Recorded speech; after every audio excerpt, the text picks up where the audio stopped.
Far out in the southeastern Pacific, beyond shipping lanes and reasonable excuses, there is an island that seems to exist slightly out of step with urgency. Maps place it neatly, coordinates do their job, satellites confirm its presence, and yet Rapa Nui still feels like a place that does not entirely belong to the modern schedule. Time behaves differently here. Not dramatically, just slowly enough to make impatience feel inappropriate. This is an island built from volcanic rock, shaped by wind that never quite stops and an ocean that never quite arrives loudly. And across this land, scattered with a calm that borders on indifference, stand the Moai, or lie, or lean at angles that suggest they were never particularly concerned with posture in the first place. These stone figures do not greet visitors. They do not explain themselves. They do not react to being photographed thousands of times a day. They simply continue to exist, which is already more than most monuments manage. The Moai were carved by people who lived here long before the island acquired an airport code. They worked with stone tools, muscle, and coordination, which is to say, they worked with limits. Each statue was shaped slowly from volcanic tuff, emerging from the rock not as an artistic impulse, but as a sustained commitment. This was not inspiration, this was endurance. No one carved a Moai on a whim. You did not wake up one morning and decide to start one casually before lunch. Each figure took time, a great deal of it. Generations overlapped. Knowledge was passed by watching rather than writing. And despite modern discomfort, with anything that lacks documentation, this system worked remarkably well. The statues were not rushed because rushing stone tends to result in regret. They were shaped with restraint, their faces elongated, expressions neutral, almost bored, as if they were already aware of how long they would be around. What often surprises newcomers is where the Moai were facing. They do not look out to sea, scanning the horizon for threats or visitors. They face inward, toward the land, toward where people lived, worked, argued, and grew old.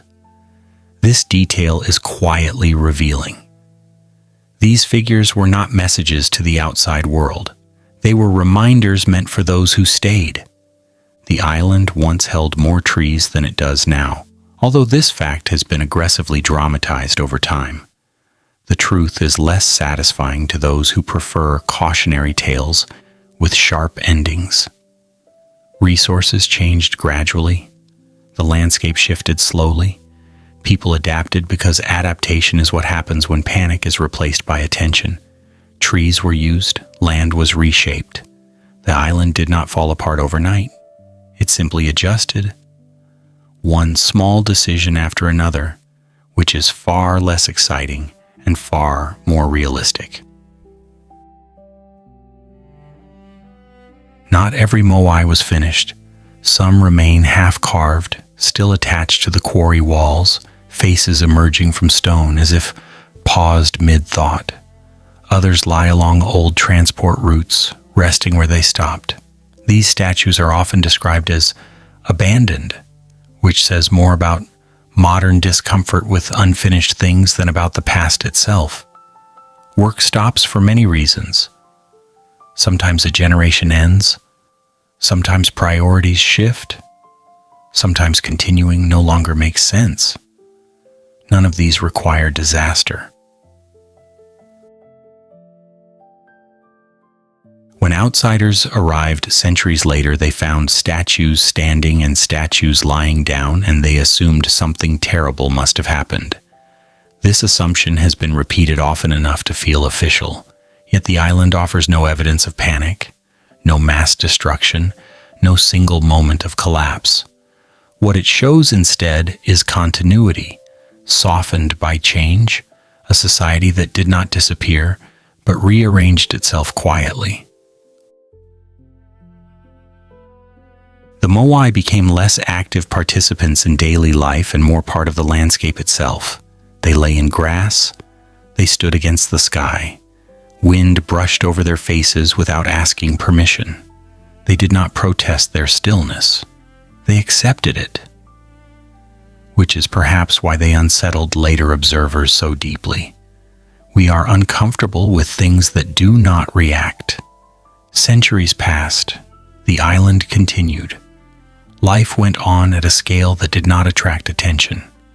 And then, much later, researchers arrived, carrying measuring devices and theories, convinced that understanding something required standing very close to it and naming everything.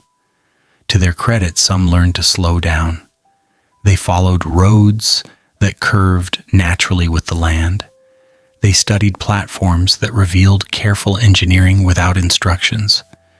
They began to notice that what looked like mystery from a distance was often simply patience up close.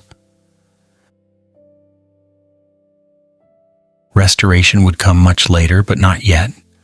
For now, the Moai remained where they were, neither ruined nor complete, neither alive nor dead, existing in that uncomfortable middle space that history prefers to edit out. They did not ask to be raised again. They did not ask to be left alone. They waited.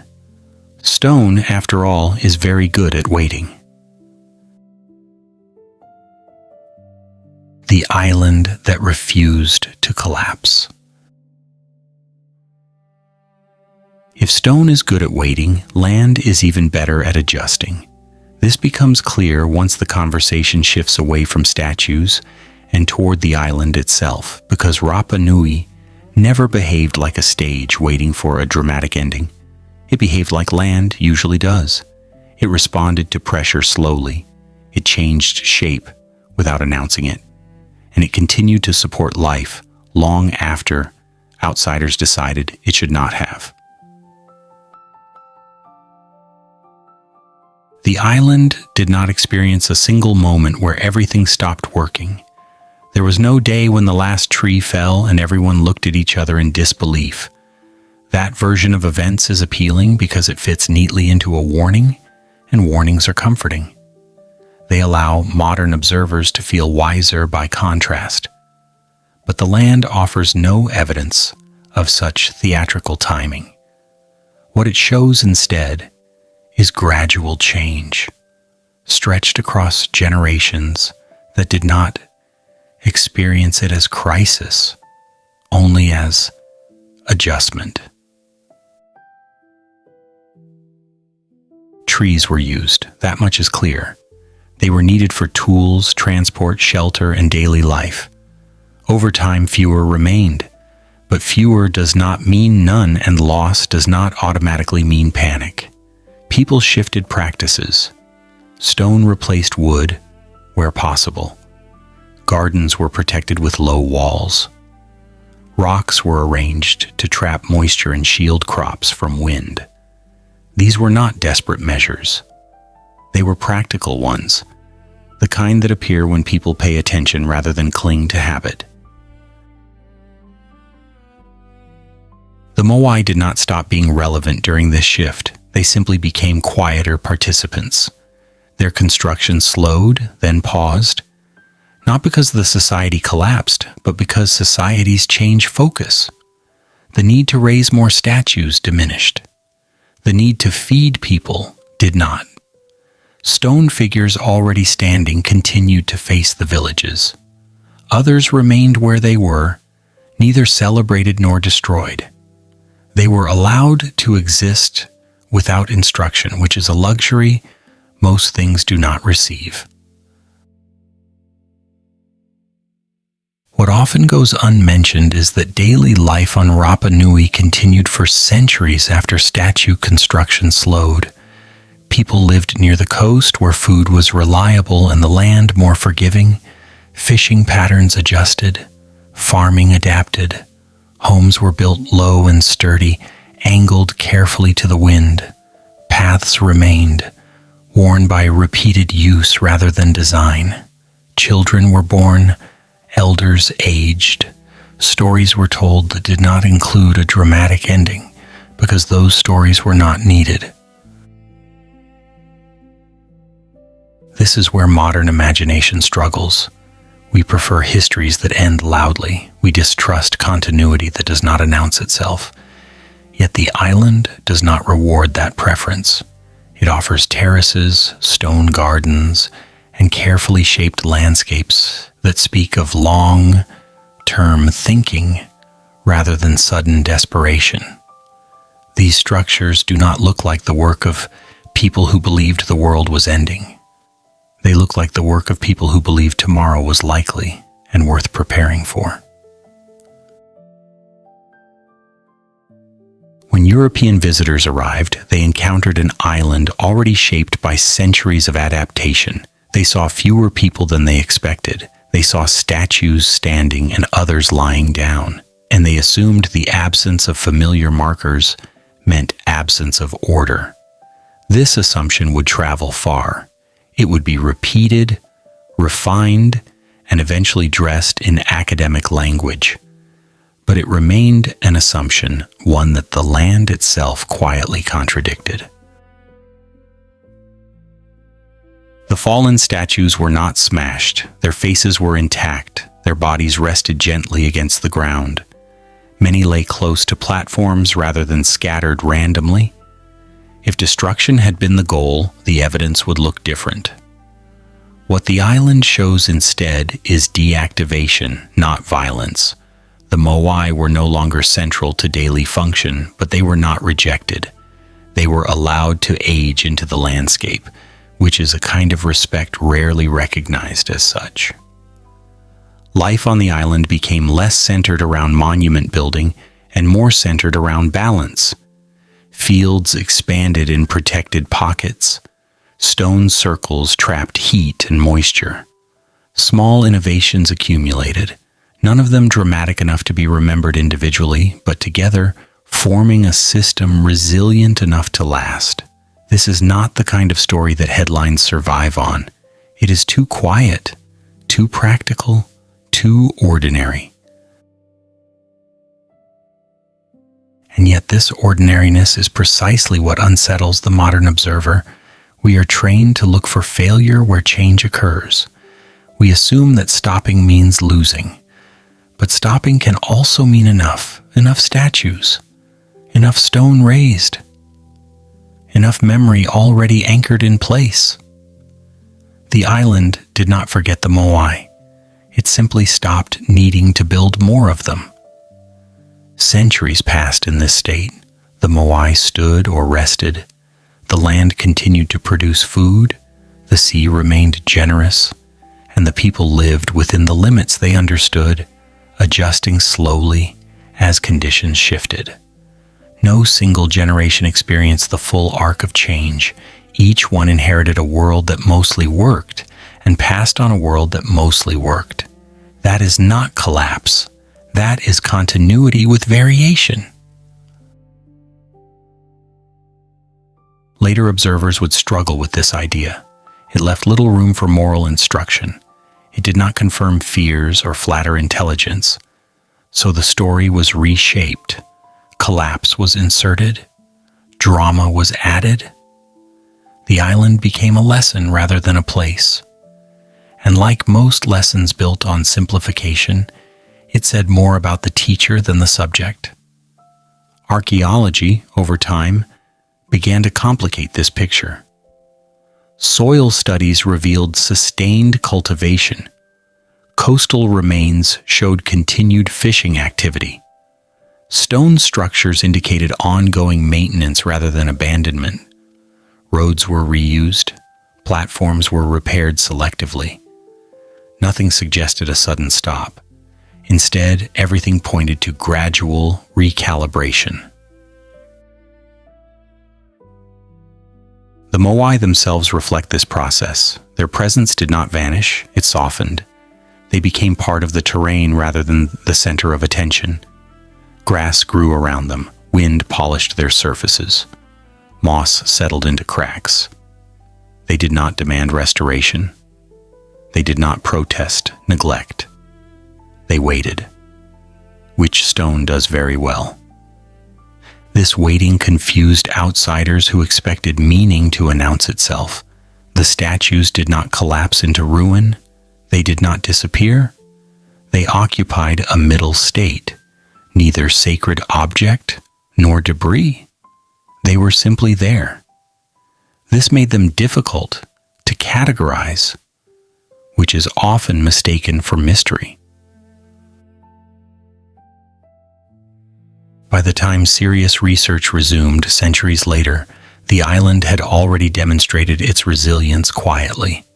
The narrative of collapse began to erode under evidence that refused to cooperate.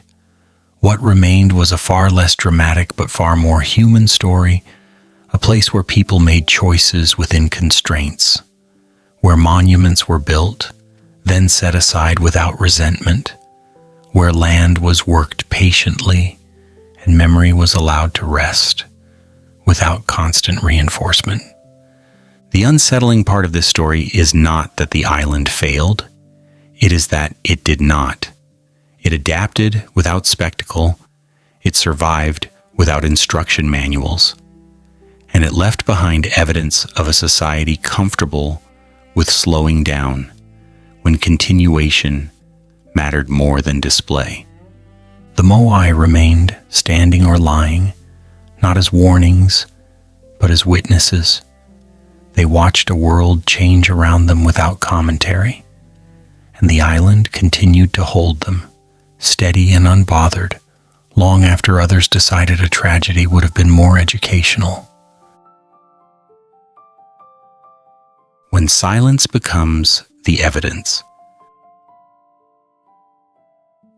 Once the idea of collapse is removed, something uncomfortable takes its place. Silence. Not the dramatic silence that follows catastrophe, but the quieter kind that appears when nothing especially terrible happens, and therefore nothing feels obligated to explain itself. Rapa Nui settles into this silence naturally, and the more one looks for noise, the more obvious its absence becomes. After monument building slowed, the island did not enter a dark age. It entered a phase of ordinary living, which history has never been particularly good at recording. Fields were tended, fishing routines continued, tools were repaired rather than replaced, knowledge moved from hand to hand, eye to eye, without ever becoming text. This was not an age of forgetting. It was an age of not writing things down because they did not feel at risk. The Moai remained present during this period, but their role changed. They no longer demanded labor. They no longer organized large gatherings. They did not disappear either. They simply existed, which is an awkward state for objects that scholars prefer to classify. A monument that is neither destroyed nor actively used resists interpretation. It creates a gap where narrative usually goes, and gaps tend to make people uneasy. This unease has produced many theories over time, most of them louder than necessary. The island, however, continues to refuse their urgency. What it offers instead are small, persistent details. Stone gardens carefully shaped to protect crops from wind. Low walls arranged to manage moisture. Reused paths that curve gently rather than cut sharply. These are not emergency solutions. They are long-term adjustments, the kind that do not feel heroic enough to remember, but reliable enough to last. The absence of written records has often been treated as a failure, but on Rapa Nui, it appears to have been a choice shaped by context. Writing is useful when systems are unstable or authority needs reinforcement. Here, continuity came from repetition and presence. People learned by watching those older than them. Mistakes were corrected quietly. Success was measured by whether tomorrow looked much like today, which it often did. The Moai in this environment became something like landmarks for memory, rather than tools for power. They marked places rather than moments. Their faces remained turned toward land, that continued to be lived on, walked across, and worked. Even those lying down were not removed or hidden. They were left visible, resting in the open, as if their stillness itself had value. This period of quiet continuity lasted longer than most visitors expect. It does not align well with timelines that demand rapid rise and fall. Generations passed without feeling that they were living after something had ended. Life did not feel like aftermath. It felt like life, which is perhaps the most unsettling conclusion history can offer. When European contact intensified, silence began to acquire new meanings, imposed from outside. Observers noted fewer people than anticipated. They saw monuments without ceremonies and assumed loss. They saw stone without instruction and assumed confusion. What they did not see were the patterns that only become visible when one stops looking for drama.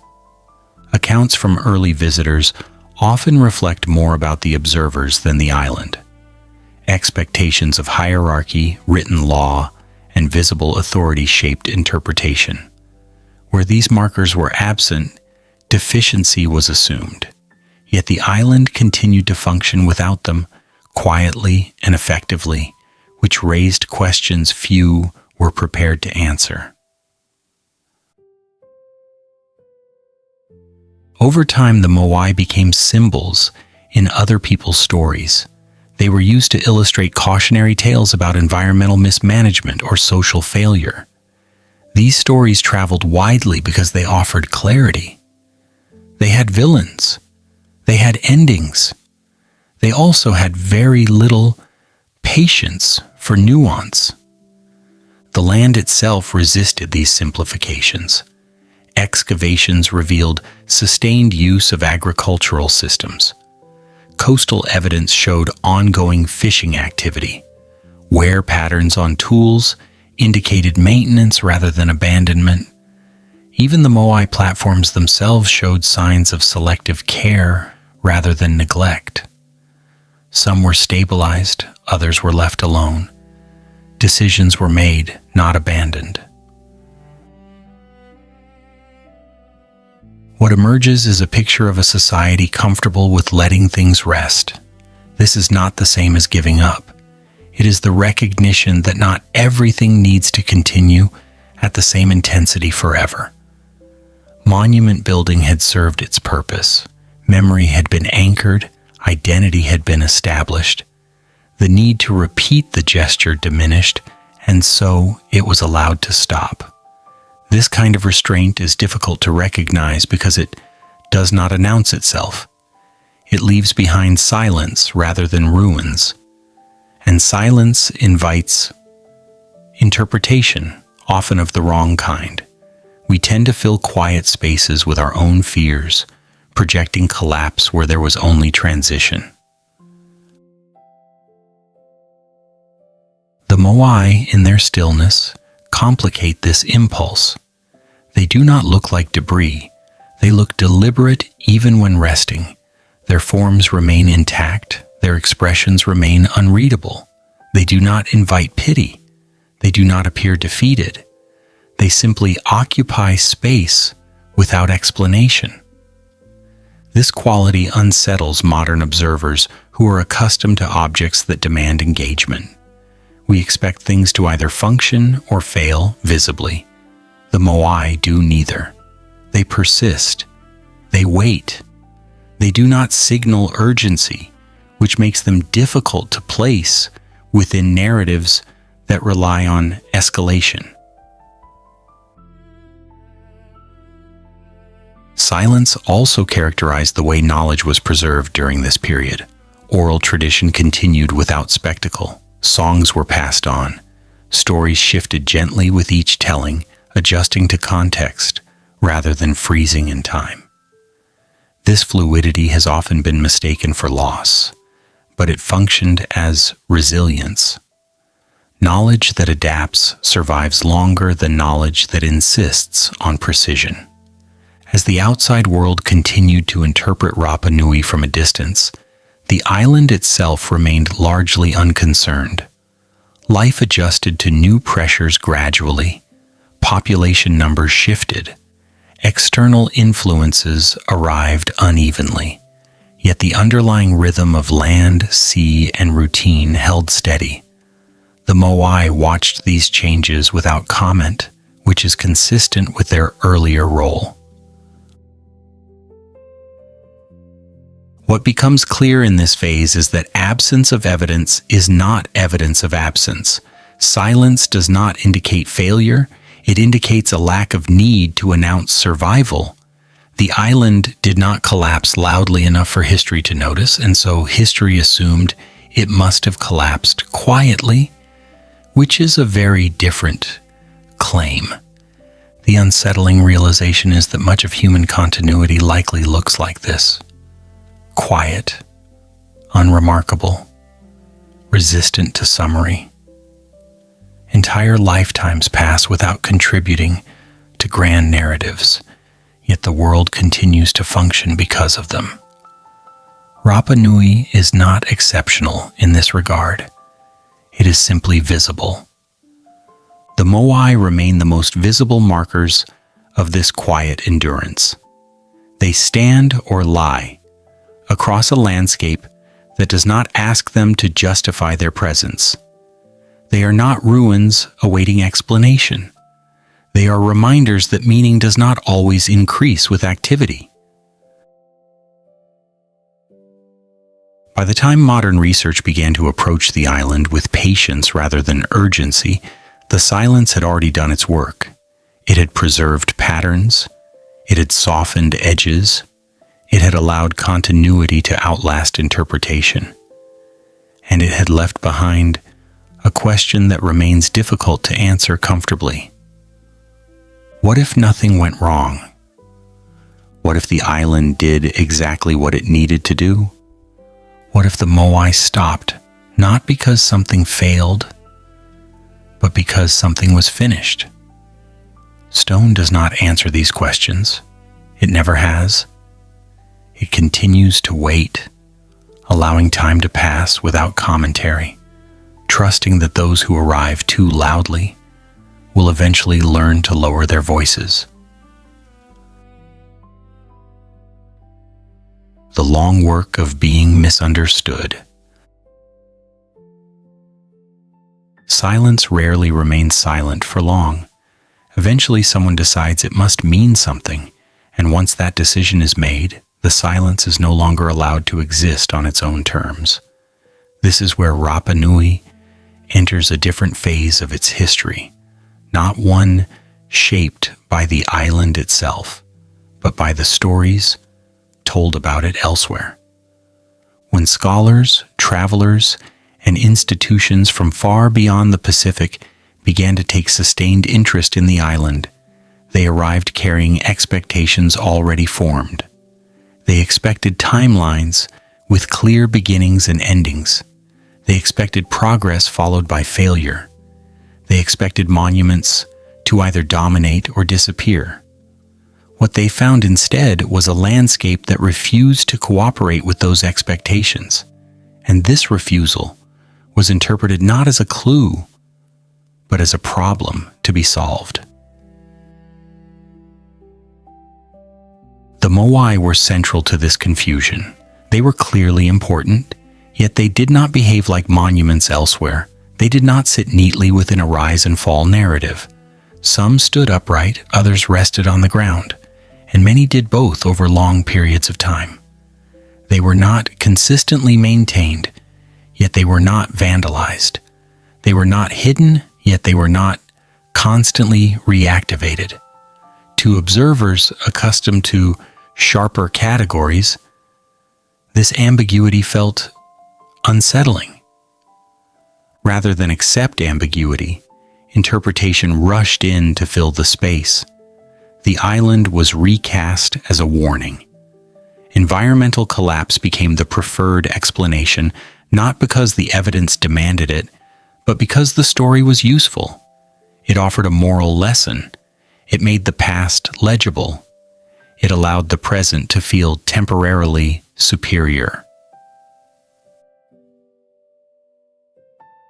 In this version of events, the Moai became symbols of excess, of ambition gone too far, of a society that carved itself into ruin.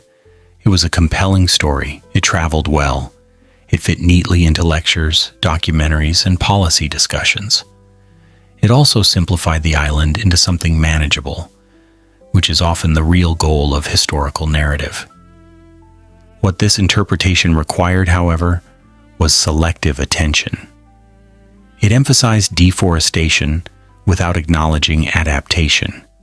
It highlighted unfinished statues without examining why unfinished did not mean abandoned.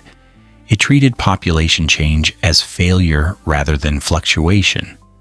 Most importantly, it assumed that stopping was the same as collapsing, an assumption that says far more about modern anxieties than ancient realities. Meanwhile, the island itself remained unchanged by these stories. The land continued to hold gardens. The sea continued to provide food. The Moai continued to exist in their quiet, inconvenient state. They did not become clearer under interpretation. If anything, they became heavier, burdened by meanings they had never asked to carry. This period marked the beginning of a long misunderstanding, one that would persist even as evidence accumulated against it. Archaeological findings complicated the collapse narrative repeatedly. Soil studies showed sustained cultivation.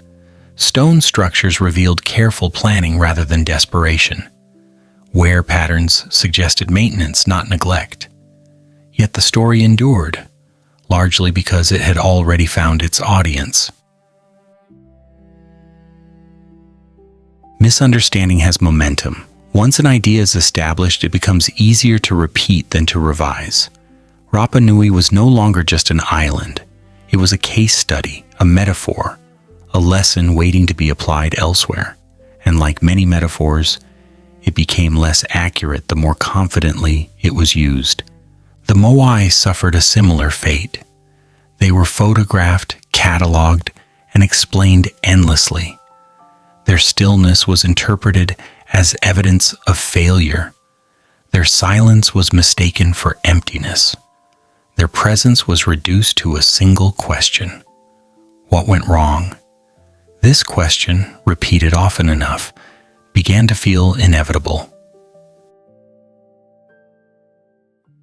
Yet the island never answered it, not because the answer was hidden, but because the question itself was misplaced. The land offered no signs of sudden catastrophe. The statues offered no evidence of violent rejection. What they offered instead was continuity that did not conform to expectation, and therefore went largely unnoticed. This gap between evidence and interpretation widened over time. Early restoration efforts, when they began, were shaped by the assumption that something needed to be fixed. Fallen statues were treated as problems rather than states. Upright positions were considered preferable, despite limited evidence that standing was always the intended final condition. The desire to restore order often outpaced the desire to understand variation. Some statues were raised carefully with respect and patience. Others were left untouched. Decisions were made unevenly, reflecting the evolving understanding of what restoration should mean. These efforts were not malicious. They were well-intentioned. But they carried with them an unspoken belief that stillness required correction. As research deepened, this belief began to weaken. Scholars started to notice patterns that contradicted earlier assumptions. They observed that fallen statues often lay near platforms, not scattered randomly. They noted that damage was limited and inconsistent with large-scale violence. They recognized that deactivation could occur without destruction, and that this process might be deliberate. Slowly, the narrative began to shift. Not dramatically, but perceptibly. Collapse became transition. Failure became adaptation. Silence became evidence rather than absence. This shift did not erase earlier interpretations, but it complicated them, which is often the most history can manage. For the people of Rapa Nui, this period of misunderstanding was not theoretical. External narratives influenced policy, tourism, and preservation strategies. The island was managed according to stories told about it rather than stories emerging from it. Decisions were sometimes made to satisfy global expectations rather than local understanding. Yet even within this framework, the community adapted. Local voices persisted. Knowledge continued to be passed quietly. The island maintained its rhythm beneath layers of explanation imposed from elsewhere. The Moai remained present, uncooperative with the urgency projected onto them. They did not perform their assigned role as warnings. They did not dramatize their past. They simply stayed. This persistence became increasingly difficult to ignore. As decades passed, the collapse narrative lost some of its certainty. New studies emphasized resilience. Scholars began to speak more carefully. Language softened. Certainty gave way to probability. The island, having waited patiently, began to be heard on its own terms. What emerged was not a new definitive story, but a recognition that the old one had been too narrow. Rapa Nui was not a failure frozen in stone. It was a place that had changed slowly, thoughtfully, and without spectacle. The Moai were not monuments to excess. They were artifacts of commitment, built with intention and set aside with restraint. The unsettling lesson here is not about environmental limits or social collapse. It is about interpretation, about how easily silence is overwritten by noise, about how quickly patience is mistaken for weakness, about how often history is asked to perform rather than exist. Rapa Nui continues to exist beneath these layers of meaning. The land remains, the sea remains, the statues remain. They have endured on centuries of weather, change, and misunderstanding without losing their composure. They have been interpreted endlessly without ever responding. In this way, the Moai have become symbols of something unexpected, not collapse, but endurance, not warning, but restraint, not mystery, but refusal, a refusal to fit neatly into stories that require an ending. Stone, as always, remains very good at waiting. When the past is asked to perform. By the time the world decided Rapa Nui needed saving, the island had already been saving itself for centuries. This detail was often overlooked, mostly because it did not come with a dramatic rescue narrative. There were no last moments, no final stands, no desperate gestures carved into stone. There was only continuity, which tends to make people uncomfortable when they are expecting failure. Restoration arrived not as an answer, but as a response to unease. Statues lying down looked unfinished to modernize. Stillness appeared suspicious. Silence felt like neglect. And so the decision was made, sometimes quietly, sometimes confidently, that certain Moai should stand again, not because they asked to, but because observers needed them to look complete. The work itself was careful, slow, measured. Stone was lifted with respect. Platforms were stabilized one rock at a time. Nothing was rushed because rushing would have broken what time had merely softened. In many ways, the restoration mirrored the original construction process, which involved patience, coordination, and an acceptance of limits. The difference was intention. The original builders were anchoring memory. The restorers were correcting a story. This distinction matters. It does not invalidate the work, but it does change its meaning. Restoration became a form of interpretation, an act that suggested upright was better than resting, visible was better than quiet, and explanation was better than ambiguity. These assumptions were rarely stated openly.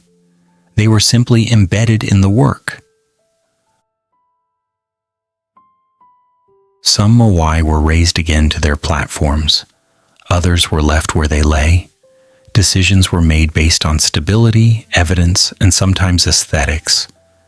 There was no single guiding philosophy. Restoration unfolded unevenly, reflecting the gradual shift in understanding that accompanied it. Each raised statue altered the landscape slightly, not just physically, but narratively. Visitors responded strongly to upright figures. Standing Moai felt powerful, impressive, photogenic. They confirmed expectations. They reassured people that the island had been restored to something like its proper state. Fewer people lingered near statues that remained lying down. Those figures felt unresolved, and unresolved things tend to make us restless. What often went unnoticed was that the island never demanded uniformity. It did not insist that all statues stand. It did not present a preferred version of itself. It allowed difference. It held standing figures and resting figures in the same breath without hierarchy. This tolerance for variation was not accidental. It reflected the way the society that carved the Moai had always operated, through balance rather than absolutes. As restoration progressed, researchers began to confront an unexpected complication. The more they learned, the harder it became to justify a single narrative. Evidence accumulated that many statues had been intentionally laid down, that platforms had been modified over time, that use and non-use were not opposites, but points along a continuum. This complicated the idea that everything needed to be returned to an original state because the original state itself was not fixed. Meanwhile, tourism grew, roads improved, schedules formed. The island became accessible in ways that would have seemed unimaginable to its early inhabitants. Visitors arrived with cameras and questions, often expecting answers that could be summarized quickly. Guides learned to translate complexity into digestible explanations, a skill that requires restraint. Too much nuance risks losing attention. Too little risks distorting truth. The Moai became central figures in this exchange. They appeared on brochures, documentaries, and screens large and small. Their faces were framed against sunsets. Their silence was marketed as mystery. Their patience was repackaged as enigma. The irony was gentle but persistent. Objects that had resisted performance for centuries were now being asked to perform constantly. The island adapted again, as it always had. Paths were marked to protect fragile areas. Certain sites were restricted. Decisions were made to limit access rather than maximize exposure. These choices were not universally popular, but they were consistent with a long history of valuing balance over spectacle. The land could accommodate visitors, but only if visitors learned to slow down. Local communities played a central role in this adjustment. They navigated the tension between preservation and participation with quiet determination. The Moai were not props.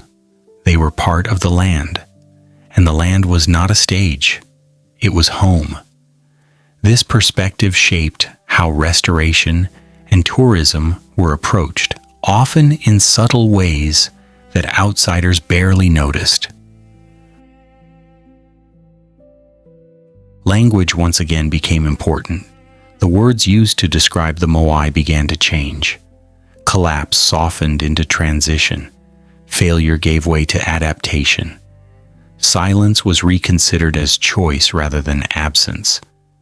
These shifts did not happen all at once. They emerged slowly, through accumulated discomfort, with explanations that no longer fit. The unsettling realization for many scholars was that the island did not need correction. It needed listening. The Moai were not incomplete. They were finished in different ways. Some had been raised to stand and watch. Others had been allowed to rest, absorbed into the land they came from. Both states were valid. Both were intentional. Restoration then became less about fixing and more about caretaking. The goal shifted from recreating a past moment to supporting a living landscape. Statues were stabilized rather than standardized. Platforms were preserved without being idealized. The island was allowed to remain uneven, which is perhaps the most respectful approach history can offer. For visitors willing to notice, this unevenness became the island's most honest feature. Standing Moai offered presence. Resting Moai offered reflection. The space between them told a story without words, one that did not require resolution. This story did not ask what went wrong. It asked what continued. Late at night, when the island grows quiet and the wind moves more freely, the Moai feel less like monuments and more like companions. They do not dominate the darkness. They share it. Their outlines soften. Their differences blur. Standing and resting become less distinct. Everything returns to shape and shadow. It is in these moments that the modern impulse to explain feels especially intrusive. The island does not ask to be summarized. It does not need a conclusion. It has already lived through centuries of attention and neglect, interpretation and misunderstanding, without losing its center. The past, when asked to perform, often resists. Rapa Nui does not argue with this demand. It simply outlasts it. The Moai remain standing where they stand, resting where they rest, unaffected by the stories projected onto them. They have learned something valuable about time. Stone does not rush to clarify itself. It allows misunderstanding to pass. It trusts that patience will eventually wear down certainty. And in that quiet endurance, it reveals a truth that modern narratives rarely allow. That history does not owe us clarity. It owes us presence. Living with what does not explain itself. At a certain point, explanation stops being helpful, not because nothing can be said, but because saying more begins to obscure what is already present. This is where Rapa Nui settles most comfortably, in a space beyond instruction, beyond correction, beyond the need to justify its own existence. After centuries of being interpreted, restored, reframed, and repackaged, the island continues to do what it has always done. It remains. Living on Rapa Nui has never required understanding the Moai in full. The people who shared space with these figures for generations did not wake each morning asking what the statues meant. Meaning was not a daily concern. Presence was. The Moai stood or rested nearby while food was prepared, nets were repaired, children learned to walk, and elders grew quiet with age. Stone did not interrupt life. It accompanied it. This proximity is difficult for modern observers to grasp because we are accustomed to objects demanding attention. We label them, protect them behind barriers, explain them repeatedly until they feel exhausted. The Moai resisted this treatment for centuries simply by being part of the environment. They were not elevated above life. They were woven into it. Even as restoration and tourism expanded, this relationship did not disappear. It adapted. Paths formed that guided movement gently rather than forcing it. Certain areas became quieter by agreement rather than enforcement. The island did not transform into a display. It absorbed attention slowly, filtering it through land, wind, and routine. For those who live there, the Moai are not frozen in a single time. They have existed in multiple states within living memory. Some have been raised, some have remained lying down, some have shifted slightly due to weather and ground movement. This variation does not feel like disorder. It feels natural. Stone moves slowly, but it does move. Accepting this movement is part of living alongside it. The unsettling quality of Rapa Nui lies precisely here. It refuses to stabilize meaning. It does not present a final version of itself. Just as the Moai exist in different states, so does the story of the island. There is no definitive chapter where everything resolves. There is only continuation, which frustrates those seeking closure. Daily life on the island reinforces this perspective. Fishing still follows the rhythms of tide and season rather than calendar reminders. Gardening responds to soil and wind more than market demand. Homes are built low, practical, shaped by weather rather than aesthetics. These choices reflect a long tradition of working with conditions rather than against them.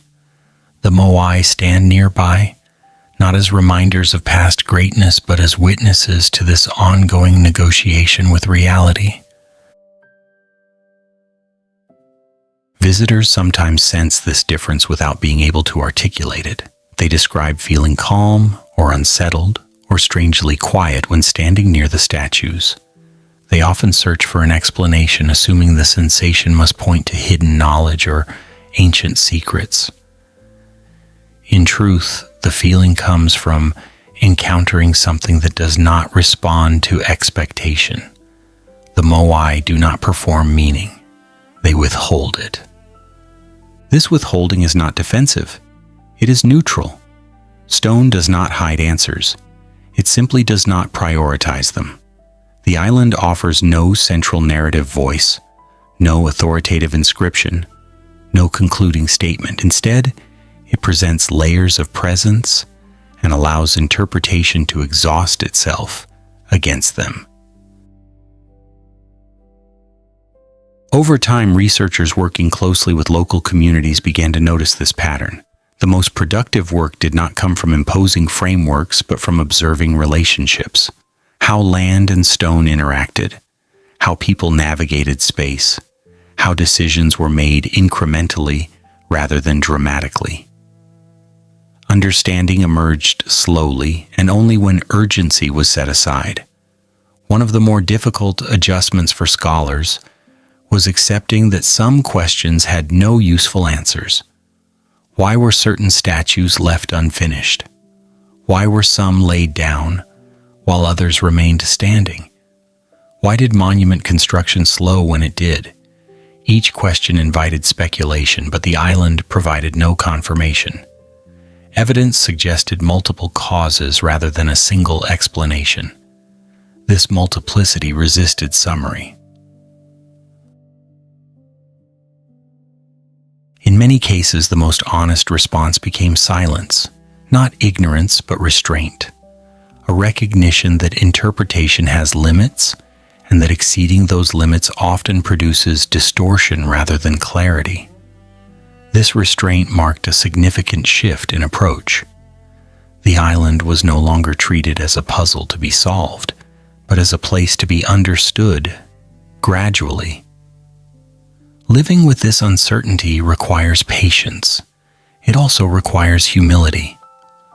Rapa Nui has become a quiet lesson in both. It demonstrates that history does not always resolve into meaning, and that endurance does not require explanation. The Moai do not clarify themselves over time. they remain ambiguous, and in doing so, they remain intact. This ambiguity has practical consequences. Preservation strategies now emphasize stability over restoration. Intervention is minimal and deliberate. The goal is not to return the island to an imagined past, but to support its continued existence. Stone is allowed to age. Moss is not always removed. Surfaces are monitored rather than polished. These choices reflect an understanding that preservation is not correction. The local community continues to play a central role in these decisions. Their relationship with the land is not mediated primarily through scholarship, but through experience. They know which areas require attention and which should be left alone. This knowledge is rarely dramatic. It is accumulated quietly through observation rather than instruction. The Moai remain central to this lived understanding, not because they demand focus, but because they set a tone. Their stillness encourages a slower pace. Their endurance discourages urgency. Their silence reduces the pressure to conclude. They remind those around them that time does not always move forward by producing results. At night, this effect becomes more pronounced. The island grows quiet. Artificial light recedes. The outlines of the statues soften against the sky. Standing and resting figures blend into shadow. Differences become less distinct. Everything returns to form rather than function. In these moments, the impulse to explain feels particularly unnecessary. The island does not ask for attention. It does not reward analysis. It simply exists, holding stone, soil, and sea in balance. This balance has endured longer than most interpretations. What unsettles modern observers is not mystery but restraint, the refusal to clarify, the absence of instruction. We are trained to believe that understanding is the highest form of respect. Rapa Nui suggests otherwise. It suggests that coexistence may matter more. The Moai do not react to this shift in perspective. They remain as they always have, facing land, facing people, facing continuity. They do not change posture when understood differently. They do not become more meaningful when explained. They do not lose value when left alone. Stone does not need agreement. It does not need resolution. It does not need to be right. It waits. And in waiting, it allows everything else to move around it, adapt to it, argue about it, and eventually quiet down. This may be the most unsettling lesson the island offers. Not that history collapses, not that societies fail, but that some things continue without explanation, and that learning to live with that fact may be harder than any narrative we could invent. The slow return of attention. After long periods of being misunderstood, ignored, explained too loudly, and then left alone again, attention eventually returns in a different form. It arrives without urgency, without the need to fix or summarize. On Rapa Nui, this return of attention did not feel like discovery. It felt more like remembering something that had never fully left. By the late 20th century, the island had already lived through several cycles of external interest. Each one had brought its own vocabulary, its own expectations, its own conclusions. What changed this time was not the presence of attention, but its pace. It slowed. It hesitated. It began to ask fewer questions and spend more time observing. This shift was subtle. It did not announce itself in conferences or manifestos. It appeared in how people moved across the land. how long they stood near the statues without speaking, and how often they chose not to intervene. The island had not changed its posture. The observers had. Researchers began to approach Rapa Nui less as a case study and more as a living system. They followed the contours of the land instead of imposing grids. They listened to local knowledge not as supplementary detail but as primary context. They noticed that the most revealing information was often not found in dramatic events, but in repeated patterns that only emerged over time. The Moai, still present and still silent, became central to this new attention in an unexpected way. They were no longer treated as objects demanding interpretation. They were treated as anchors, fixed points around which understanding could slowly organize itself. This required patience because anchors do not move to meet you. You must move toward them, carefully. One of the most revealing changes involved time itself. Earlier studies often compressed centuries into paragraphs, eager to arrive at conclusions. This newer attention allowed years to remain years. Generations were not collapsed into single moments. Gaps in evidence were not immediately filled with speculation. Silence was permitted to remain silent. This approach produced fewer dramatic claims, but more durable understanding.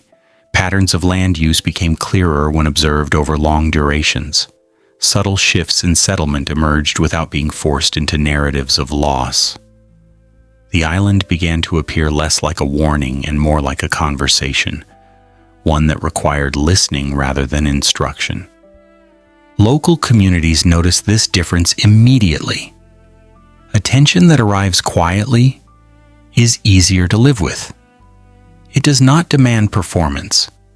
It does not require constant explanation. It does not insist on conclusions. For the people of Rapa Nui, this made collaboration possible in ways that earlier approaches had not. Knowledge that had been held within families and shared orally began to find its place alongside academic study without being translated into spectacle. Stories were told not to satisfy curiosity, but to establish context. Certain details were shared slowly, sometimes only after trust had formed. This pace was not strategic. It was habitual. The Moai continued to influence this rhythm simply by existing. Their presence discouraged haste. Standing beside them made impatience feel inappropriate. They did not invite interaction. They invited presence. This distinction mattered more than any explanation. Visitors who arrived during this period often described a different experience than those before them. Instead of excitement or awe, they spoke of calm, of time stretching, of feeling strangely grounded. Many found this unsettling, not because it was frightening, but because it removed familiar markers of progress and achievement. There was nothing to conquer here, nothing to solve. The island responded to this attention by maintaining its boundaries. Not all sites were opened, not all questions were answered. Certain paths remained unmarked. This restraint was not defensive. It was protective. It acknowledged that some forms of attention erode what they seek to preserve. Preservation strategies evolved accordingly. Emphasis shifted from restoration to care, from visibility to stability, from making the island legible to allowing it to remain itself. This meant accepting unevenness. Some statues stood upright. Others remained resting. Some areas were carefully maintained. Others were left to weather naturally. This unevenness confused those still seeking coherence. But coherence had never been the island's priority. Balance had. Balance does not require symmetry. It requires adjustment. The island had practiced this for centuries, long before the language to describe it arrived. As attention slowed, another change became apparent. The island's history began to feel less distant, not because it was explained more thoroughly, but because it was experienced more directly. Walking paths worn by generations, feeling wind shaped by open plains, standing near stone that had waited longer than memory could track. These experiences did not convey information. They conveyed continuity. The Moai played a crucial role here, not as storytellers, but as companions in time. They had witnessed multiple cycles of attention before. They had seen urgency rise and fall. They had seen conclusions come and go. They did not respond differently to this new attention. They simply allowed it to happen. This allowance created space for reflection. Scholars began to question not just their conclusions, but their methods. What if clarity was not always the goal?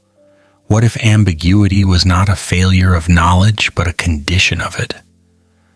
What if restraint was a form of respect?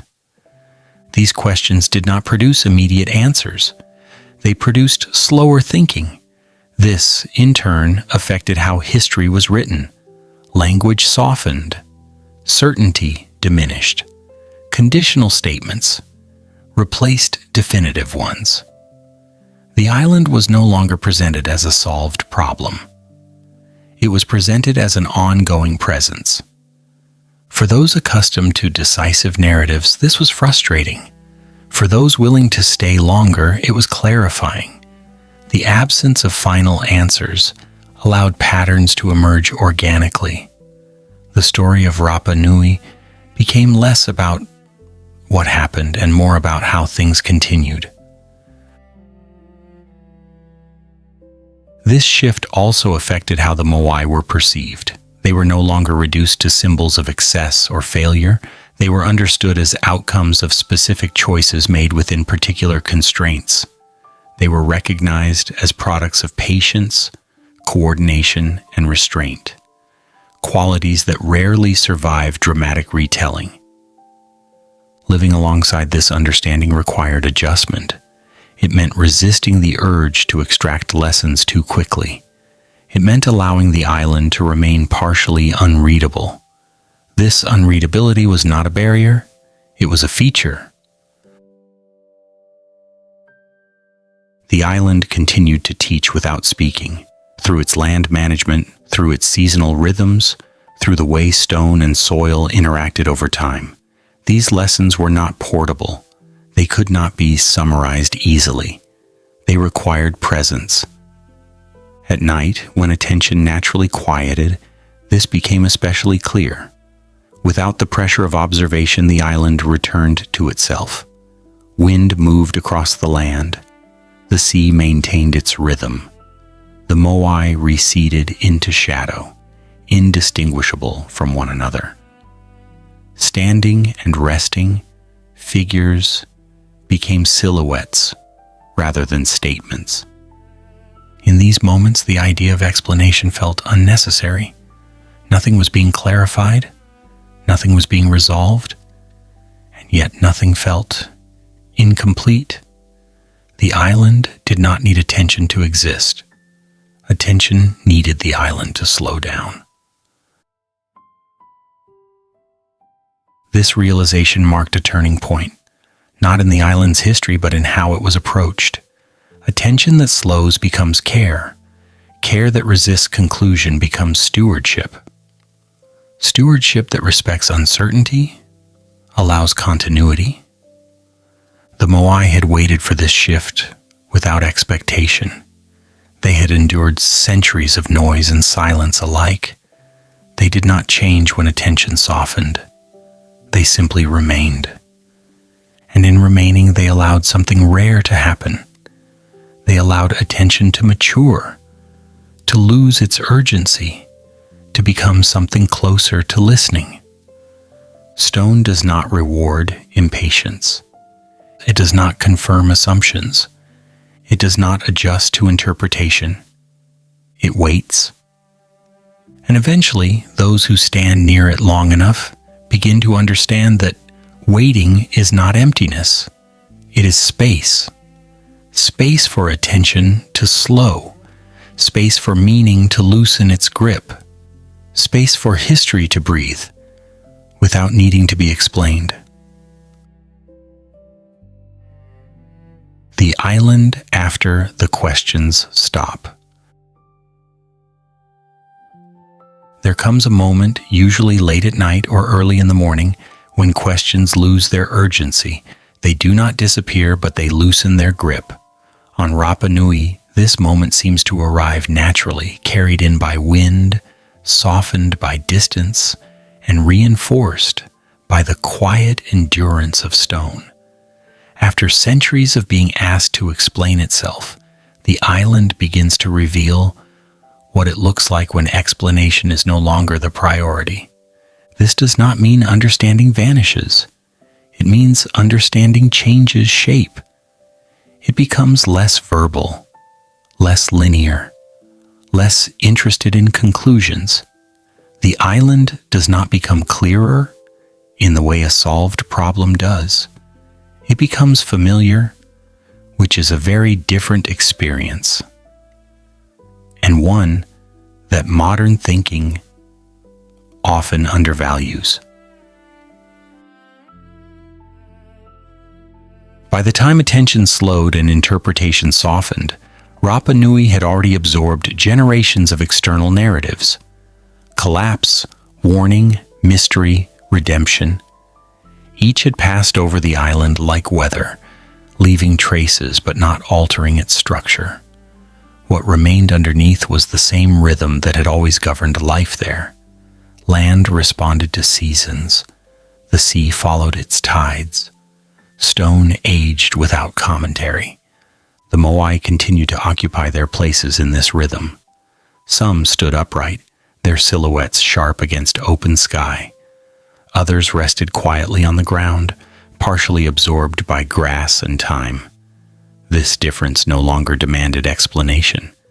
It was simply part of the landscape, like cliffs and coves that did not require symmetry to be understood. For those who lived on the island, this acceptance had never been theoretical. The Moai were not historical questions. They were neighbors. They were passed on daily walks. They were seen in changing light.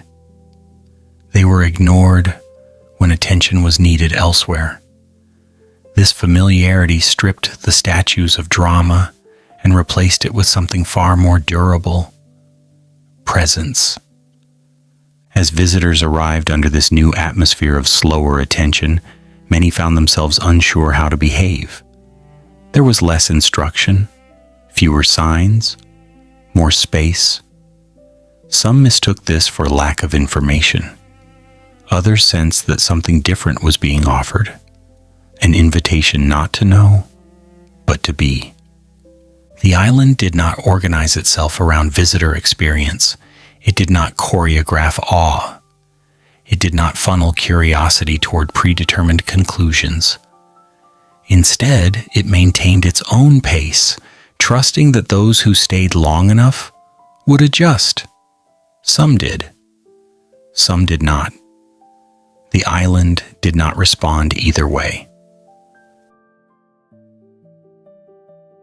This indifference was not cold. It was balanced. Rapa Nui had learned long ago that not all attention is beneficial.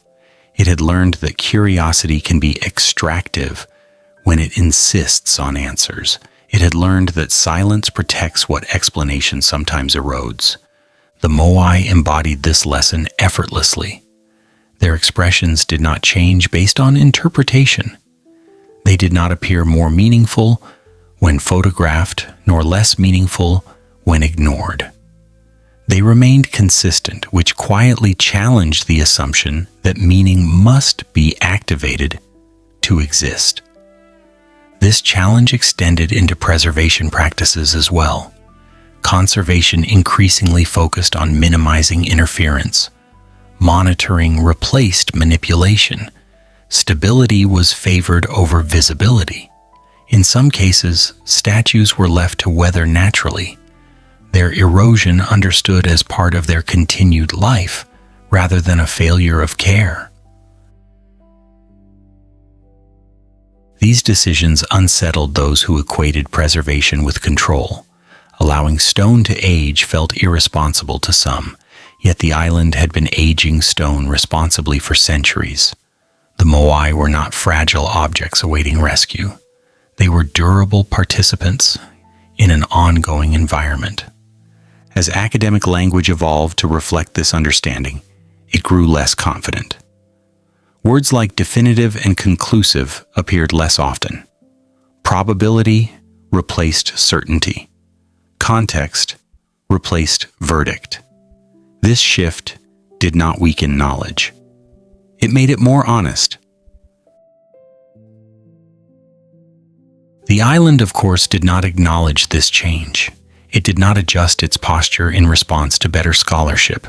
It did not reward accuracy with clarity. It continued to exist, as it always had, allowing understanding to orbit it rather than settle upon it. This orbit created space for new kinds of attention. Artists arrived not to explain but to observe. Writers lingered without outlining conclusions. Walkers followed paths without naming them. These forms of engagement did not seek extraction. They sought alignment. At night, this alignment became easier. Without daylight to emphasize detail, forms simplified. The Moai became outlines, the land became shadow. Differences softened. Standing and resting statues blended into the same dark presence. In these moments, the island felt less like a subject and more like a companion. It is here that the unsettling quality deepens. Without questions, without explanations, without narrative scaffolding, the island does not become empty. It becomes full of time, full of continuity, full of a kind of presence that does not require interpretation to justify itself. This fullness can feel uncomfortable to those trained to seek meaning through analysis. There is nothing to solve here, nothing to fix, nothing to redeem. The island does not ask to be improved by understanding. It simply continues. The Moai reflect this continuation perfectly. They have endured attention and neglect, reverence and misunderstanding, intervention and restraint. None of it has altered their fundamental posture. They remain oriented toward land, toward people, toward life as it unfolds, rather than as it is remembered. The irony is gentle. After centuries of interpretation, the most accurate understanding of Rapa Nui may be the least verbal one, not because words are insufficient, but because they are unnecessary. The island communicates through persistence rather than explanation. This does not mean history is irrelevant. It means history does not need to dominate presence. The past is not performed here. It is carried quietly, integrated into daily life, rather than displayed for inspection. As questions stop pressing for answers, attention changes quality. It becomes slower, more spacious, less demanding. In this space, the island reveals what it has always been. Not a lesson, not a warning, not a mystery to be solved. It is a place where stone waits without expectation, where land adapts without announcing change, where people live alongside what does not explain itself. This coexistence does not produce clarity, it produces stability. It allows time to pass without insisting that time prove its worth. It allows history to exist without turning into story. The Moai remain the quiet center of this arrangement. They do not offer guidance. They do not resist interpretation. They simply do not participate in it. Their silence is not absence. It is completion. Stone does not ask why it stands or rests. It does not require acknowledgement. It does not need to be understood. It waits, and in that waiting, it offers something increasingly rare, a space where attention can slow down enough to stop demanding answers and start noticing what has been present all along. The weight of what continues. After the questions stop, something heavier takes their place. Not certainty and not meaning in the way it is usually packaged, but weight. The kind that does not press down suddenly, but settles slowly, evenly, until it becomes difficult to tell whether it was always there. On Rapa Nui, this weight is not carried by explanations. It is carried by continuity. The island does not present itself as ancient in a dramatic way. There are no signs insisting on age, no plaques reminding visitors how old the stone is supposed to feel. Instead, time accumulates quietly, layered into paths, soil, habits, and the way people move through space without consulting a plan. The Moai stand or rest within this accumulation, not as markers of a finished past, but as participants in an ongoing present. This ongoingness is difficult to accept because it challenges a basic expectation. We tend to believe that the past is something we move away from, something that ends cleanly enough to be described. Rapa Nui offers a different experience. Here, the past does not retreat. It lingers. Not loudly, not insistently, but persistently, like a low-pressure system that reshapes weather without announcing itself. The Moai embody this persistence in ways that defy categorization. They are not relics in the museum sense, removed from use and sealed in interpretation. They are not functional objects either. They occupy a third position that modern frameworks struggle to name. They remain present without performing relevance. For generations, people lived alongside this presence without attempting to resolve it. The Moai were part of the land in the same way cliffs and coves were part of the land. They did not interrupt daily routines. They did not demand explanation. They were seen, passed, ignored, acknowledged, all without ceremony. This familiarity softened their impact, but it did not diminish it. It integrated it. Integration is the key difference here. The Moai were not preserved by being isolated. They were preserved by being lived with. This allowed them to age naturally, to change subtly, to absorb weather and time without becoming fragile. Stone that is constantly handled with reverence often breaks under the weight of attention. Stone that is allowed to exist tends to endure. As attention from the wider world became steadier and less urgent, this integration became more visible. Visitors who stayed longer began to notice that the statues did not dominate the island. They shared it. They were one element among many. Land, sea, sky, and stone balanced each other without hierarchy. This balance was not accidental. It reflected a way of living that prioritized continuity over display. When monument building slowed, centuries earlier, it did not signal loss of purpose. It signaled a shift in focus. Memory had been anchored. Identity had been shaped. The work did not need repetition to remain valid. The island carried this understanding forward without announcing it. There was no declaration that the age of statues had ended. There was simply a gradual reorientation toward practices that sustained life more directly. Fishing, farming, building, storytelling. These activities continued to shape the land in quieter ways.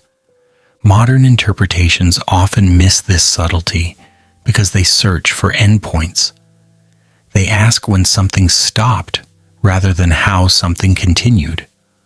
On Rapa Nui, continuation does not align neatly with milestones. It unfolds through repetition, adaptation, and restraint. The Moai, still present, still silent, became witnesses to this unfolding. They did not react when attention waned or returned. They did not shift meaning when stories changed. They simply accumulated time.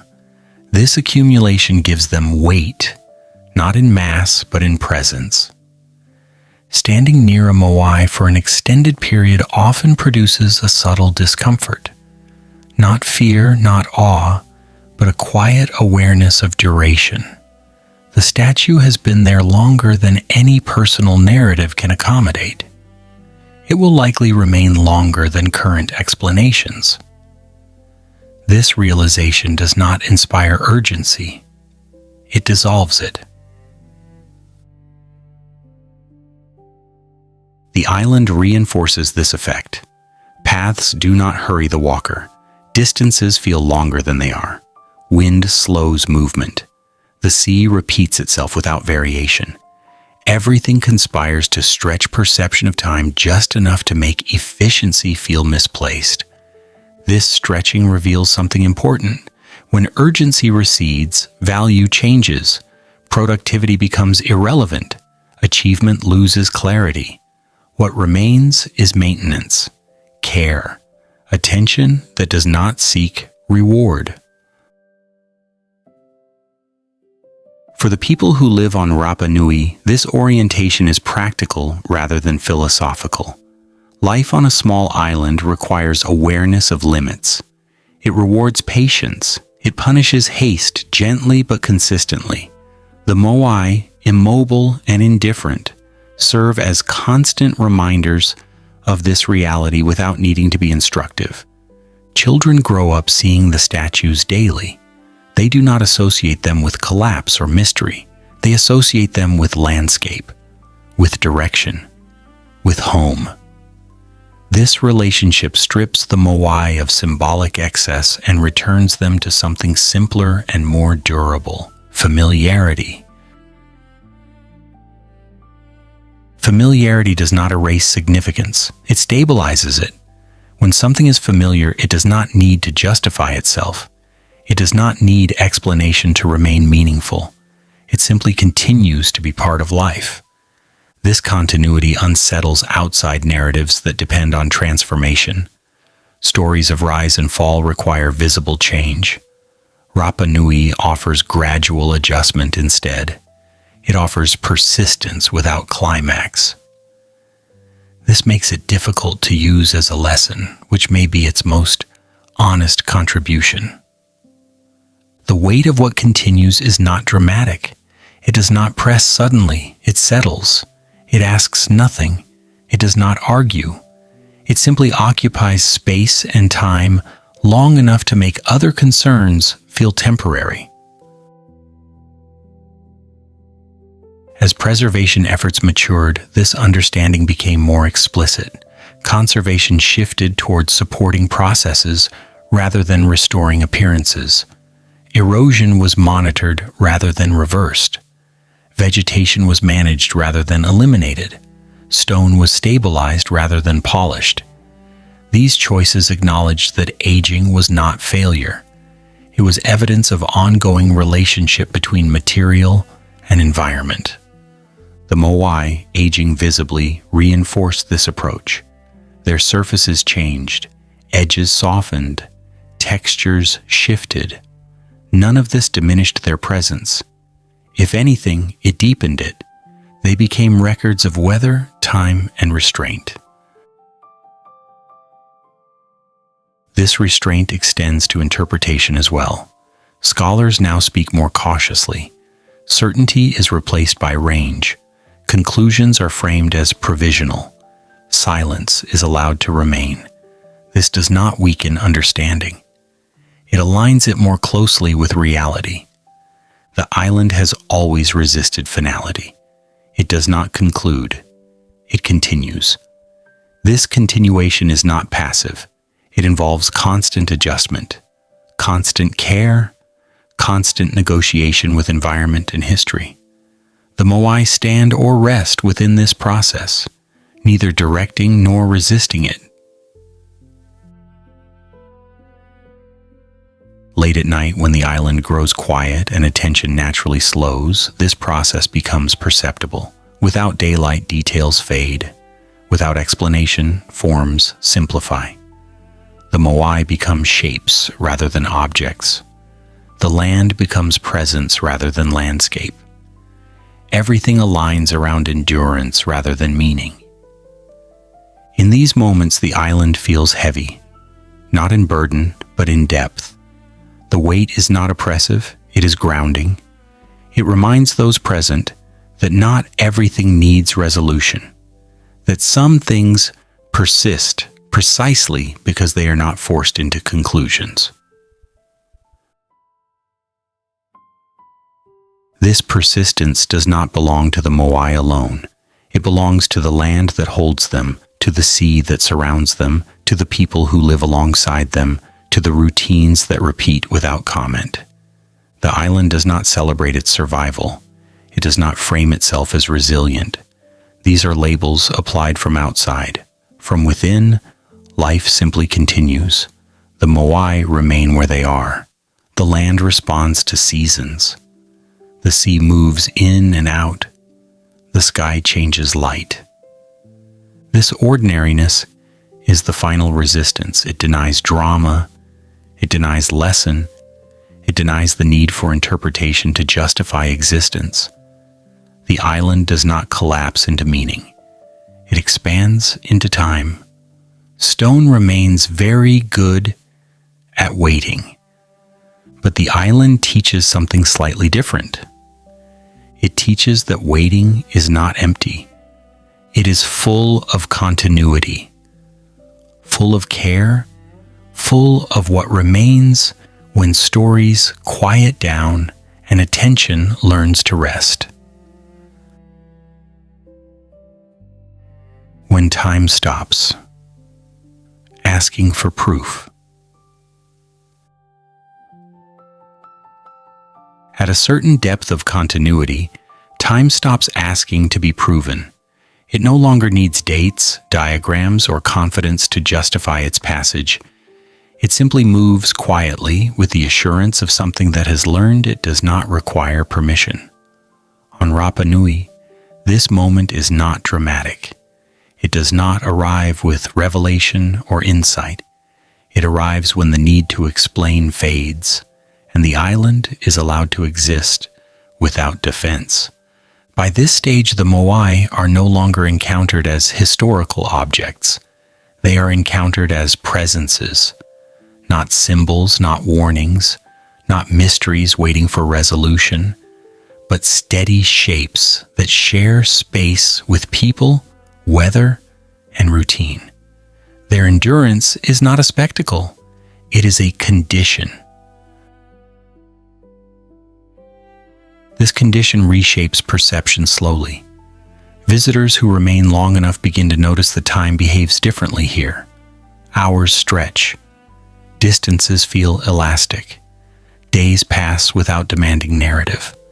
The island does not organize itself around milestones. It organizes itself around cycles. Tides repeat. Winds return. Light moves across stone in predictable, unhurried patterns. The Moai participate in this rhythm without interruption. They do not mark time, they absorb it. Their surfaces record rain and salt air more faithfully than calendars ever could. Edges soften, textures change. None of this feels like loss, it feels like continuation. For the people who live on the island, this relationship with time is practical rather than philosophical. It informs decisions without being articulated. Maintenance is favored over replacement. Repair over renewal. Things are allowed to age because aging is expected. The Moai do not challenge this expectation. Children grow up alongside these figures without ceremony. They pass them on the way to school. They see them in different light. They learn their shapes without memorizing their meanings. This familiarity produces a quiet confidence. The statues do not need to be explained to belong. They belong because they are there. This ease unsettles those who arrive seeking instruction. There is no single story to learn, no final interpretation to carry away. The island does not provide closure. It provides presence. This presence is not passive. It is active in its refusal to conclude. The modern world struggles with this refusal. We are trained to equate understanding with control, to believe that once something is explained, it has been secured. Rapa Nui offers a different model. It suggests that explanation can be intrusive and that endurance often depends on restraint. Over time, this restraint has influenced how the island is treated. Preservation strategies increasingly emphasize minimal intervention, not because the Moai are fragile, but because they are resilient. They do not require constant correction. They require stability. This shift marks a deeper understanding. That care is not the same as improvement. Improvement implies a direction. Rapa Nui resists direction. It does not move toward an ideal state. It moves within conditions. The Moai reflect this perfectly. Some stand, some rest, some lean slightly with the land. None of these states are considered failures. They are accepted as outcomes of time and environment. This acceptance does not mean neglect. It means attention without urgency, monitoring without manipulation, intervention only when necessary. These practices mirror the way the island has always been managed, through adjustment rather than enforcement. The unsettling part is how effective this approach has been. The Moai remain. The land remains productive. The community remains. The island has absorbed centuries of external pressure without collapsing into either ruin or spectacle. It has done so by refusing to hurry. Time here does not need to prove itself. It does not need dramatic markers to confirm its passage. It accumulates in the ordinary, in worn paths, in repeated gestures, in stone that waits without expectation. This accumulation changes how history is felt. Instead of moving away from the past, one feels surrounded by it. Not trapped, but accompanied. The Moai are not reminders of what was lost. They are reminders of what continues. This continuation challenges the assumption that history must end to be meaningful. On Rapa Nui, meaning is distributed across duration rather than concentrated in moments. There is no single event that defines the island. There is only sustained presence. The sea reinforces this lesson daily. Waves arrive and depart without emphasis. They do not build toward conclusion. They repeat. This repetition is not stagnation. It is stability. The Moai face inward toward land, but the sound of the sea is never far. Both are part of the same rhythm. At night, when activity slows and artificial light recedes, the island reveals its preferred scale. Human concerns shrink. The Moai grow larger, not physically, but contextually. Their silhouettes anchor the darkness. They do not dominate it. They share it. In these hours, time feels less linear. It does not advance toward anything. It settles. The distinction between past and present softens. The island does not appear ancient. It appears continuous. This continuity is not nostalgic. It does not idealize what came before. It accepts change as part of persistence. The Moai themselves have changed. Their surfaces are not what they once were. Their context is not the same. Yet their presence remains intact. The weight of this presence is not heavy. It is steady. It does not demand recognition. It does not impose lesson. It simply exists long enough to make urgency feel unnecessary.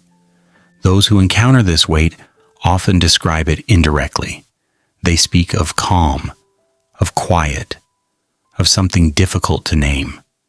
What they are responding to is time without proof. Time that does not justify itself through progress or decline. Time that continues because it always has. This experience can be unsettling. Without milestones, there is no clear orientation. Without narrative, there is no resolution. The island offers neither. It offers presence instead. Presence is harder to carry away. It cannot be summarized. It does not translate easily. It must be experienced. An experience resists compression. The Moai have always operated at this scale. They do not condense meaning. They disperse it across time. Their silence is not emptiness. It is duration. Stone does not argue for its importance. It does not present evidence. It does not ask to be remembered. It waits, and in waiting, it allows everything else to pass around it. Interpretations rise and fall. Narratives shift. Attention comes and goes. The stone remains. The island, too, remains. Not as a lesson completed, but as a presence ongoing. Time moves through it without needing to be marked. Proof becomes irrelevant. Continuity becomes sufficient. This may be the most difficult realization Rapa Nui offers. That survival does not always announce itself. That meaning does not always require articulation. That time does not need witnesses to continue. The Moai stand or rest within this realization without commentary. They do not respond differently when understood differently. They do not change posture when interpretations change. They simply continue to occupy space honestly. Time here does not ask for proof. It does not demand explanation. It continues. The ending that refuses to arrive. At some point, long after the questions have quieted and the need for proof has faded, a strange realization settles in. There is no final chapter waiting here, no closing gesture, no moment when the island decides to become understandable. Rapa Nui does not conclude. It simply continues, calmly and without apology, as it always has. The Moai remain, standing or resting, unchanged by the number of interpretations placed upon them. They have been called monuments, warnings, ancestors, failures, triumphs, mysteries, metaphors, and lessons. None of these labels have altered their posture. None have encouraged them to speak. They endure every explanation with the same unresponsive patience. This is where the modern listener often becomes uneasy. We expect stories to end. We expect insight to arrive and tie everything together. We expect the past to explain itself once we've paid enough attention. The island offers no such reward.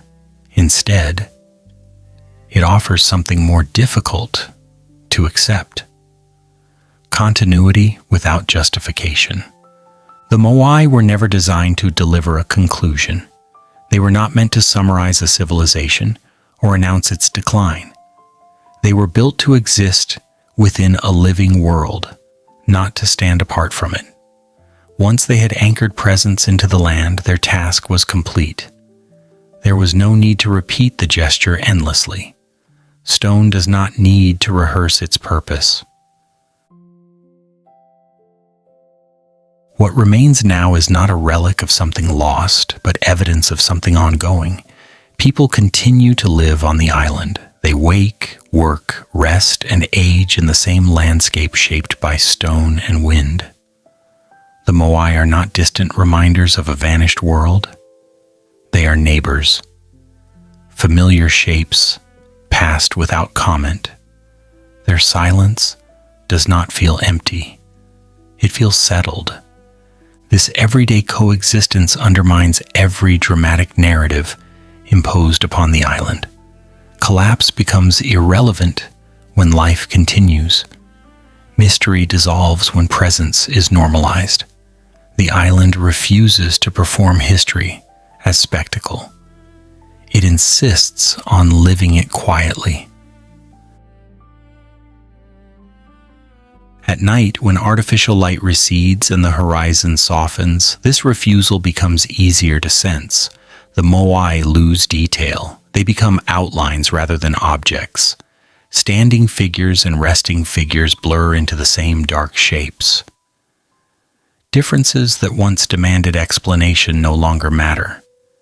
Everything returns to form and shadow. In these hours, the island does not feel ancient. It feels current, not preserved but present. The past does not sit behind the present. It surrounds it, not as memory but as continuity. This is the part that resists summary. Rapa Nui does not offer a moral. It does not warn. It does not instruct.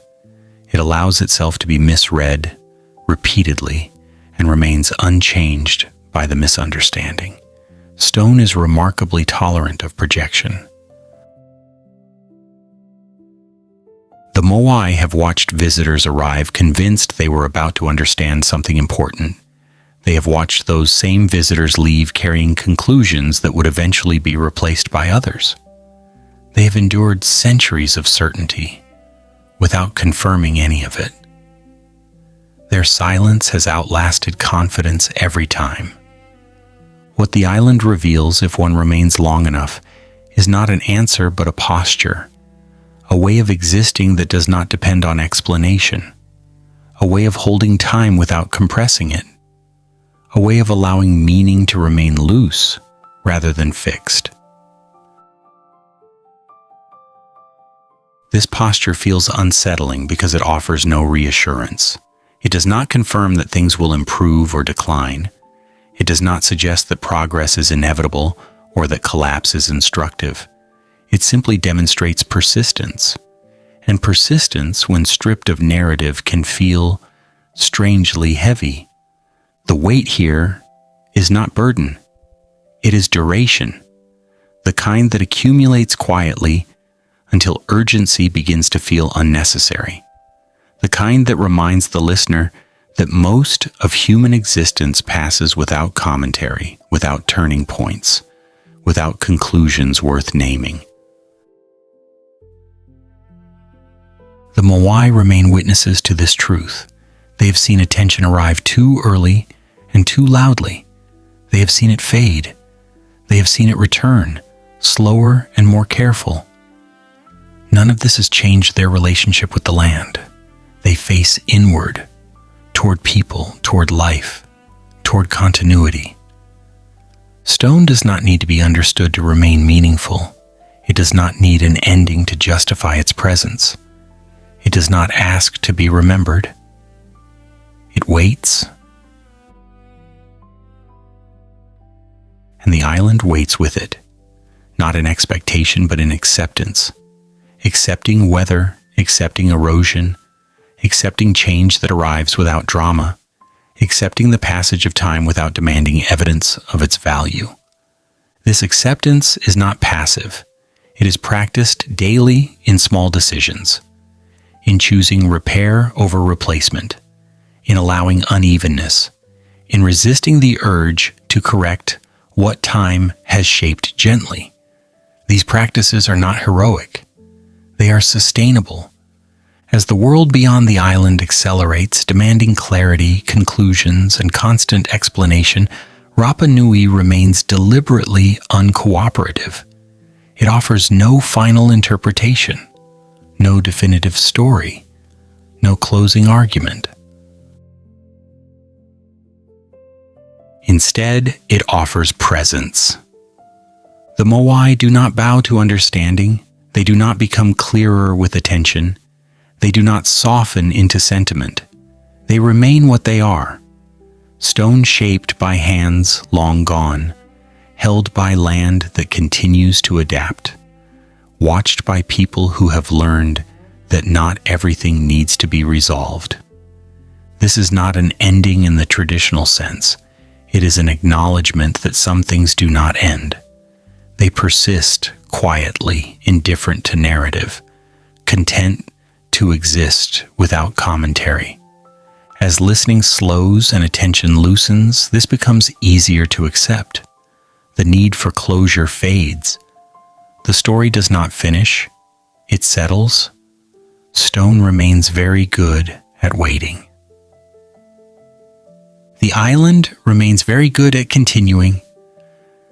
And somewhere between those two facts, without announcement or resolution, the last thing happens. Nothing ends. And nothing needs to.